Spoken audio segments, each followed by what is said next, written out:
네, 오늘은 8월 1일입니다. 8월의 첫날입니다. 금요일입니다. 새벽 예배에 나오신 우리 성도님들 환영합니다. 말씀 나누기 전에 공동기도 제목으로 기도하시겠습니다. 배옥준 집사의 뇌졸중을 치료해 주십시오. 언어가 회복되고 오른쪽 팔다리에 힘이 생겨나도록 해 주십시오. 권하자 집사가 다시 걷도록 해 주십시오. 이승학 성도의 뇌종양 치료가 잘 되게 해 주십시오. 권현민 형제가 신장이식 수술로 회복이 잘 되게 해 주십시오. 김에브라임 형제가 신장이식 수술로 회복이 잘 되게 해 주십시오. 김시 집사가 걷도록 해 주십시오. 데이비박 형제의 건강을 회복시켜 주십시오. 노승호 집사의 항암 치료 후 건강을 회복시켜 주십시오. 함지호 장로가 항암 치료를 잘 이겨내도록 해 주십시오. 예수님의 이름으로 기도합니다. 아멘. 오늘 본문의 말씀은 에스겔 11장 1절에서 12절까지 말씀입니다. 세상에는 안전한 곳이 없다 하는 말씀입니다. 사람들은 할 수 있으면 안전한 곳에 머물려고 합니다. 안전한 차를 타려고 하고, 안전한 집에 살려고 하고, 안전한 비행기를 타려고 하고, 안전한 직장에 들어가려고 하고, 하여튼 안전한 곳에 있기 위해서 사람들은 많은 돈을 쓰고 있습니다. 여러분, 그래서 세상에 안전한 곳이 있을까요? 안전한 곳은 없습니다.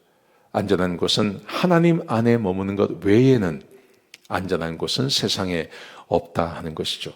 오늘 본문에 보시면 11장이 되면서 하나님께서 하나님의 영이 다시 에스겔에게 임해서 에스겔을 데리고 예루살렘으로 갑니다. 그런데 이번에는 예루살렘에 갔더니 거기에 성정 동문으로 데려갔는데 거기에 25명의 사람들이 있었습니다. 그런데 이 사람들이 백성들의 고관들이었습니다. 그리고 그들이 대화하는 것을 듣게 해 주었습니다. 무슨 대화를 했냐 하면 이렇게 말합니다.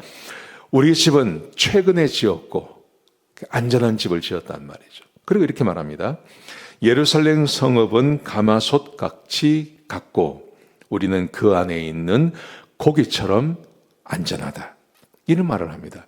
여러분, 이게 처음 읽으면 이게 무슨 말인지 잘 모릅니다. 예루살렘이 가마솥이고 나는 그 안에 고기다. 그러면 마치 무슨 의미를 주냐면, 어떤 의미 같냐 하면 그 심판받는 모습처럼 보여져요. 근데 이 말의 의미가 뭐냐 하면요, 우리는 우리 집을 새로 지었습니다. 아주 튼튼하게 잘 지었겠죠. 그리고 예루살렘 성은 가마솥입니다. 쇠로 만든 가마솥. 그리고 우리는 그 안에 있는 고기와 같습니다. 가마솥은 잘 엎어지지가 않죠. 그리고 웬만큼 바람이 불고 비가 와도 그 안에 있는 고기는 상하지 않고 그리고 안전하게 있을 수 있는 거죠. 그래서 이스라엘 백성들이 이렇게 말하는 겁니다. 하나님께서 계속해서 느헤미야를 보내고 예레미야를 보내고 해서 예루살렘에 심판이 임할 거라고 말씀하셨지만 이스라엘 백성들이 말하기를 아니야. 우리는 집을 새로 지었고 아주 튼튼하게 지었고 그리고 이 예루살렘 성은 가마솥같이 튼튼한 것이고 그리고 우리는 그 안에 있는 고기 같은 존재들이야. 주인이 보호해줘. 우리는 절대 고난받지 않아. 지금 사람들이 모여서 이렇게 이야기를 하고 있는 거예요. 이걸 하나님께서 보여주시는 것입니다. 여러분, 어떻게 될까요? 그리고 그 다음 말씀에 보시면 4절 5절에 보시면 그들에게 예언하라고 이야기합니다. 그리고 성령께서 임하셔서 말씀을 주십니다. 그 말씀의 내용이 이런 것입니다. 내가 너희의 생각을 다 알고 있다. 그리고 이 성에서 수많은 사람이 죽었다. 너희는 하나님의 말씀을 어겼다. 그러면서 말씀하십니다. 너희가 칼을 두려워하니 내가 칼을 보낼 것이다. 너희가 칼을 두려워하니까 내가 칼을 보낼 것이고 이 성읍의 사람들은 끌려가서 타국인들에게서 살게 될 것이고 그리고 칼에 죽게 될 것이고 성 밖에서 심판을 받게 될 것이고 이 성읍이 너희를 안전하게 지켜주지 못할 것이다. 하나님께서 말씀하세요. 나는 집을 새로 지었습니다. 아주 튼튼하게 잘 지었습니다. 이 성읍은 마치 가마솥 같은 곳입니다. 외부의 침입이 절대 없을 것입니다. 그리고 우리는 그 안에 있는 고기와 같은 존재입니다. 우리는 절대 망하지 않습니다. 고관들 25명이 모여가지고 이런 이야기를 서로 하고 있는 거예요.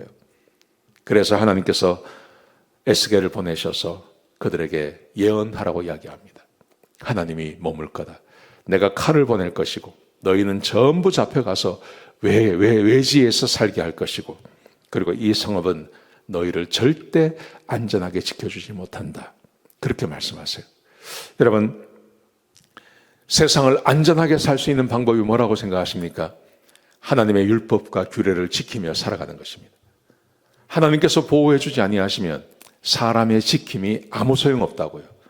하나님께서 심판하시고 버리시기로 작정하시면 사람이 아무리 자기의 삶을 단도리하고 내 삶을 내가 지키려고 애써도 그것은 무용지물이 되는 것입니다.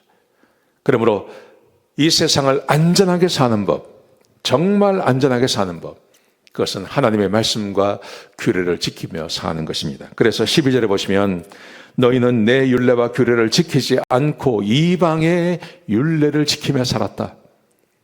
그래서 이 성이 무너지게 될 것이고 너희 집이 무너지게 될 것이고 너희는 다 죽임당하고 그리고 외국에 포로로 잡혀가게 될 것이다. 이렇게 말씀하고 계신 겁니다. 여러분, 그러므로 안전하게 사는 법, 그것은 하나님의 율례와 규례를 지키며 사는 것입니다. 이 말씀 꼭 기억하셨으면 좋겠습니다. 기도하시겠습니다. 하나님, 우리에게 귀한 은혜를 주시니 감사합니다. 어리석은 자가 되지 않게 해주시옵소서. 내가 스스로 내 삶을 지키려고 애쓰지 않게 해주시옵소서. 하나님의 말씀을 지키며 살게 하시고, 그래서 하나님께서 나를 보호하시고 나에게 은혜를 베풀어 주시기를 간구하는 그런 복된 삶 살게 하여 주옵소서. 감사합니다. 예수님의 귀하신 이름으로 간절히 기도드렸습니다. 아멘.